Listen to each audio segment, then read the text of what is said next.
Hello guys, this is DenisLD back from Moscow, and another review, another update. As promised, I'm going to look at a new, relatively new Baltika beer from the Baltika Brewing Company. In fact, these are two different beers, but they're pretty much just very similar.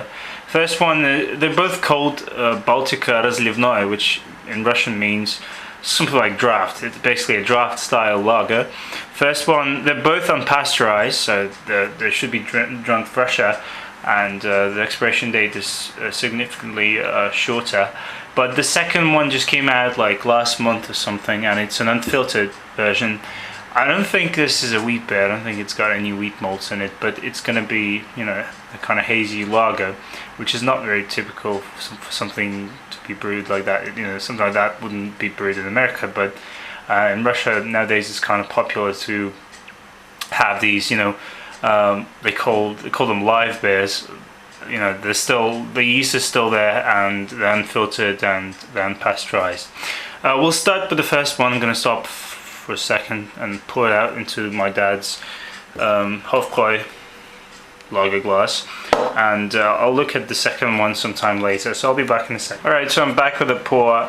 By the way, this is a 5.3% ABV beer, and the bottle, even though it looks kind of large, it's not half liter bottle, it's slightly smaller. It's 0.44 liters or 440 milliliters, I suppose. I don't know if they're just trying to scam people by having a big bottle with less beer in it, or maybe it's just the new kind of marketing technique or something, or maybe it has to do with the laws.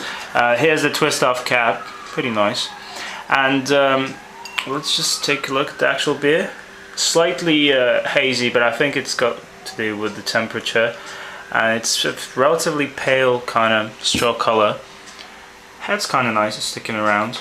Let's test the aroma. Not too much going on in the aroma, but it's definitely kind of appears a bit fresh in the smell. Fresh, maybe grain, or a very kind of grassy, herbal texture to the faint hoppiness it gives out. So the taste.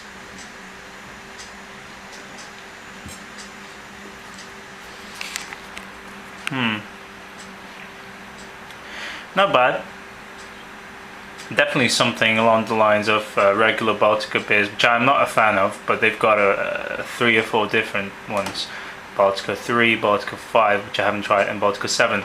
This particular beer, I'm not sure if it's a possibility that I actually tried it last summer when it just came out, but I just can't recall if I did, so I'm just going to assume this is my first tasting of the beer. But yeah, it's very grainy taste overall, with a slight citrus note and a bit of sweetness in the middle, and a fairly dry finish.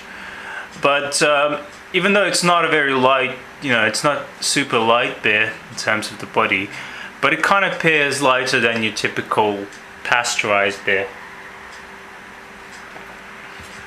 Nice level of carbonation, I'll give it that.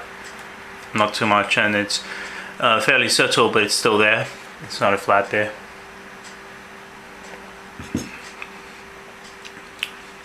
A bit of that grassiness from the hops.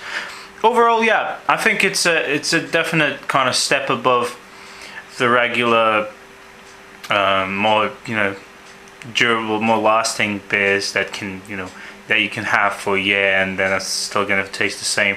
But this is closer to nature. Well, not to nature, but you know what I mean.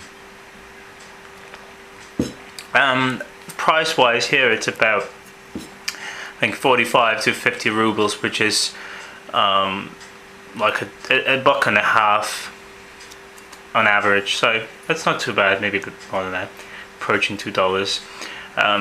Something I could have again, no problem. And I'm looking forward to the next one because I think it's going to be a bit more interesting. But yeah, it's a solid, above average lager. I'll give it like a 7 out of 10. It's not. There's nothing bad about it. There's nothing super interesting about it, but it's certainly very, very nice. Not bad. I'm contradicting myself, but either way, I'm just gonna end it here. Sticks good beer. This was Baltika Razlivnoe, Baltika Draft. and see you guys next time. Bye.